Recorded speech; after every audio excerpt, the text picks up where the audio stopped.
Boa noite a todos. Aqui mais um vídeo importante para o canal.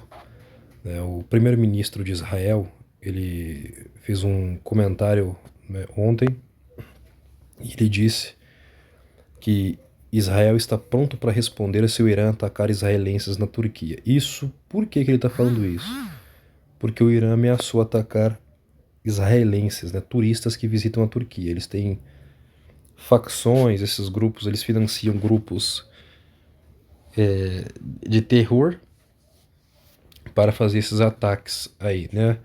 E foi feitas ameaças a judeus turistas que visitam Turquia, e por isso o ministro da Defesa israelense fala isso. Deixa eu seguir a matéria para vocês entenderem, né, que o conflito está se estendendo e parece que nós vamos ver aí o quê? Ao invés deles atacarem um ao outro diretamente, porque se fizerem isso, vai começar um conflito em larga escala, um conflito tradicional, né, convencional, e isso custa caro e vai arrastar outras nações, vai destruir tudo. Antes de chegar nesse ponto, eles vão levar à exaustão. Né? E o medo, o terror, é um dos caminhos para você deixar o povo, para você manipular a opinião pública. Entende? Manipular a opinião pública a respeito do seu próprio governo, incentivar digamos assim, eu quero começar um conflito, mas um dos lados não quer começar. Eu não vou atacar primeiro, mas eu vou fazer um conflito híbrido. Eu faço ataques cibernéticos, eu sequestro um cidadão, um soldado. E quando você faz isso, né, uma das coisas que mais manipula a opinião pública para arrastar um país para um conflito, né, para irritar um país internamente, é quando você sequestra pessoas daquela nação. E aí o que acontece? Aquela pessoa é sequestrada, usada como é, um bode expiatório, o outro país usa ela, sequestra e propaga isso, e então a opinião pública, principalmente no Ocidente, e Israel tem o viés mais ocidental, né? Eles vão pedir para o governo, olha, faça alguma coisa, você tem que libertar eles, você não pode permitir que eles matem nossos cidadãos. Defenda-nos. E aí digamos que Israel vai ter que achar um meio de atingir o Irã. Como? Israel não sequestra e elimina pessoas, cidadãos inocentes. Não é a atuação. Israel age de outra forma. E isso é mais prático deles, lá dos Musso, né? E aí, qual que vai ser a ideia? Né? Qual que vai ser o ataque? Vai ser um ataque ao território iraniano? Se isso acontecer, abre um precedente para iniciar de fato um conflito convencional. Então vamos lá. Israel responderá a qualquer ataque iraniano contra seus cidadãos com força em qualquer lugar, alertou o ministro da Defesa Benny Gantz, em meio a avisos de que as cédulas de T do Irã estão tentando realizar um ataque iminente para eliminar ou sequestrar israelenses que visitam a Turquia. Ele fala: peço a todos os israelenses na Turquia que obedeçam às instruções das forças de segurança, disse o ministro Benny Gantz na noite de sábado. O alerta veio quando oficiais de defesa alertaram sobre ameaças concretas contra israelenses na cidade turca.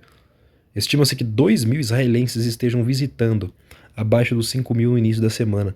Uma fonte sênior de segurança disse ao The Jerusalem Post que o evento realmente não está para trás de nós. Muita cautela ainda deve ser exercida. Segundo a fonte, embora haja uma ênfase significativa em Istambul, os israelenses devem evitar chegar completamente à Turquia. Na tarde de sexta, altos funcionários da defesa, incluindo o chefe do Mossad, David Barnea, e o chefe de Conselho de Segurança Nacional, Eyal Haluta, se reuniram para uma avaliação da situação. Mais tarde, o NSC emitiu avisos raros e específicos para os israelenses no país, dizendo-lhes para trancar as portas dos quartos de hotel e não abri-las nem mesmo para limpezas. Ele também alertará os viajantes a não postarem nas mídias sociais ou irem a locais turísticos geralmente populares entre os israelenses e a não entrarem em táxis solicitando seus negócios.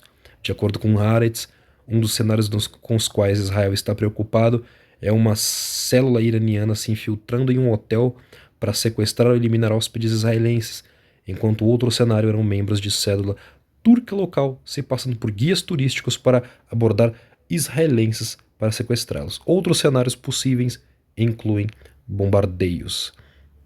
Então, como está aqui, né?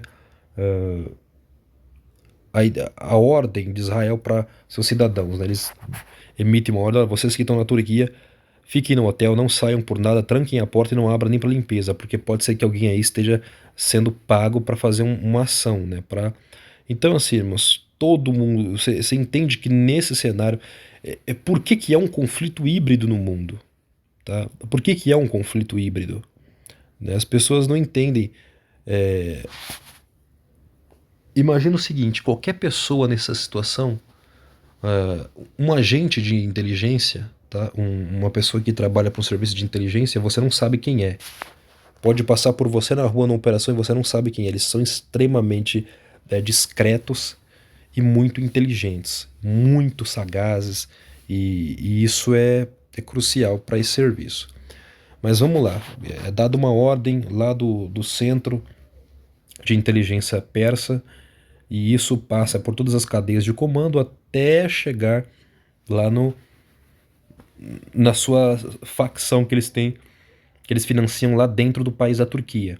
E estes então vão lá e, por exemplo, e visitam, olha, tal hotel, porque tudo é estudado, eles sabem onde os judeus mais gostam de visitar a Turquia, quais hotéis eles ficam, se informam, mapeiam a área, criam todo o cenário, eles armazenam todos os dados possíveis sobre isso.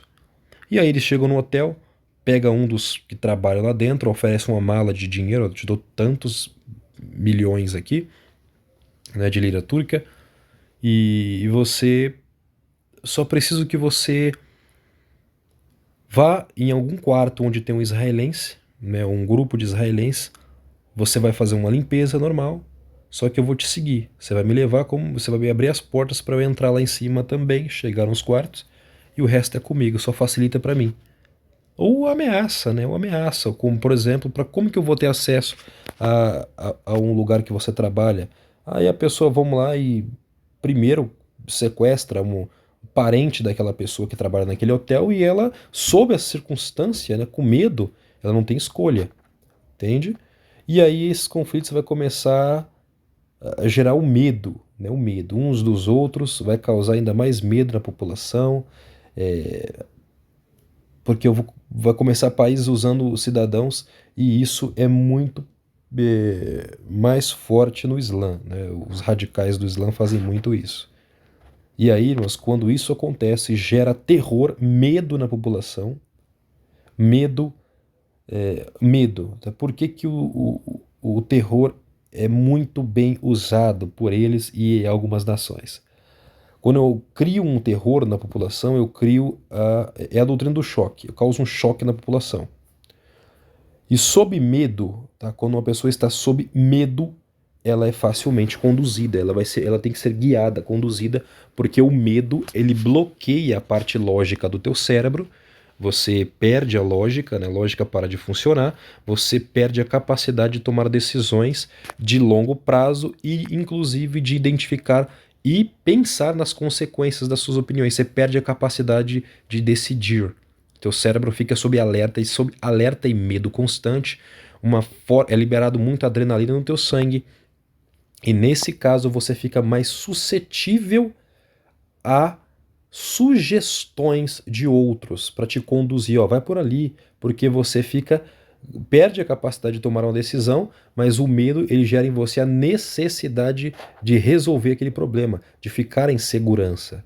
Então, liga o alerta. Então, o medo tira a sua capacidade de decisão de longo prazo, a lógica, mas como você está sob medo, o medo, ele instiga o teu cérebro a trabalhar com o imediatismo. Ele quer uma solução logo, eu preciso de agora. E como é agora, o teu cérebro, ele não tem essa capacidade de tomar uma decisão complexa de forma rápida, entende? Precisa de tempo. É assim a mente humana. Então, o mundo vai ser levado ao caos, ao desespero, à pobreza, vão criar conflitos híbridos em todos os aspectos para que as populações das nações fiquem com medo, e com medo Então eles podem ser facilmente conduzidos a tomarem alguma decisão ou fazer algo porque eles querem uma solução para já. Entende o que está sendo feito no mundo? Então, se você não entendeu essa agenda, é bom você entender. E compartilhem essa informação. Porque o que eu estou explicando aqui para vocês, ele é muito claro. Tem pessoas que vão ver isso hoje e falar, não, é exagero. Mas daqui uns tempos, acredite, daqui uns tempos, muitos vão voltar aqui, vão ouvir essas mensagens e vão dar valor, tá? Porque é o que está sendo feito, tá? E principalmente com os judeus, o antissemitismo só cresce no mundo, né? Só cresce. E deixar a população judaica com medo, obviamente eles vão estar mais suscetíveis à orientação, à sugestão de um líder, tá bom? E isso vai ser feito não só com eles, vai ser feito com o mundo inteiro. Já está sendo feito. E eu queria abrir uma matéria para a gente compartilhar aqui, só para, né, eu vou abrir o Telegram, né, lá no nosso canal, Yukias Magal, e eu deixei algumas matérias, a última, né, conflito na Ucrânia pode durar anos, alerta o chefe da OTAN, o Jens Stoltenberg. Mas, sobretudo, foi isso aqui, ó. Olha como é bestial, né? Uma matéria da Sputnik russa, né, diz assim: as sanções calibradas, os Estados Unidos retiram restrições à petrolífera PDVSA em meio à pressão inflacionária. Sim, o Departamento do Tesouro americano aliviou as restrições à empresa de petróleo venezuelana para tentar conter a pressão da inflação. Os Estados Unidos levantaram algumas restrições econômicas à Venezuela em uma tentativa de apoiar as conversações entre Caracas e a oposição venezuelana, comunicou na sexta. Em um gesto destinado a apoiar as conversações entre o regime de Maduro e a oposição venezuelana, o governo Biden anunciou na terça um alívio das sanções econômicas sobre a Venezuela. Como resultado, a empresa petrolífera Chevron poderá negociar sua licença com a empresa petrolífera estatal PDVSA, embora ainda não lhe seja permitido perfurar ou exportar petróleo de origem venezuelana. Essa mesma aí, né, tem uma coisa muito interessante, porque eu vou pegar uma matéria para vocês aqui de 2020, tá? Olha só. Reservas venezuelanas de petróleo estão cada vez mais nas mãos dos russos. Putin conseguiu 49,9% da refinaria Citgo, joia venezuelana, como pagamento pela ajuda ao regime de Maduro. Aí está o Nicolás Maduro, né, presidente da Venezuela. As reservas de petróleo da Venezuela estão cada vez mais sob controle russo, com o país fragilizado pelas sanções dos Estados Unidos e a produção reduzida ao menor nível histórico. O presidente Putin, esperto, ofereceu solidariedade e fez a petrolífera russa Rosneft liberar muito dinheiro ao regime de Nicolás Maduro mediante garantias como a refinaria Citgo, a principal joia da coroa. Ela é uma refinaria, não é a própria petrolífera, mas o petróleo é extraído pela petrolífera e então esta refinaria vai refinar o petróleo e transformar ele para ser vendido, exportado. E olha só o acordo que foi feito, né? O empréstimo da Rússia à Venezuela constitui a compra da prática de 49,9% da refinaria Citgo no final do acordo. O acordo com os russos prevê pagamentos em petróleo, cuja venda corresponde a 99% de toda a renda da Venezuela com exportações. Tudo que eles venderem, 99% por essa refinaria serão pagos aos russos. Então, assim, você entendeu que o que eles estão fazendo no mundo não é um conflito entre Estados Unidos e Rússia, irmãos. Nunca foi, tá? É um conflito, né, lamentavelmente para alguns, o conflito é contra o mundo. É levar o mundo à pobreza. Eles financiam o regime por trás, debaixo dos tapetes, e na nossa cara o que a mídia te mostra é que não, estão fazendo sanções, estão indo contra a Rússia, mas a Rússia não está sendo prejudicada em nada financeiramente. Em nada, em nada. Ela está sendo subsidiada e ajudada em outras áreas, e o Ocidente só está, na verdade, empobrecendo a sua população. Levar a população à pobreza mesmo, o aumento dos preços, tirar a condição das pessoas. Tá bom? Então, fica aí para você só pensar um pouco. Esse regime dos Estados Unidos aí tá agindo de uma forma muito patética, mas é natural. Eles estão se recuando e eles vão começar a remodelar o mundo. Essa elite quer transformar o mundo em 10 reinos, tá bom? Por isso que o Jens Stoltenberg falou que esse conflito na Ucrânia pode durar anos. Vai durar o tempo necessário para que as populações e governos do mundo inteiro aceitem criar blocos econômicos, né? Eles vão ter que criar blocos econômicos e vão ter que abrir mão de sua soberania nacional. Fico aqui com vocês. Um ótimo dia, tarde ou ótima noite para todos vocês. Que Deus os abençoe.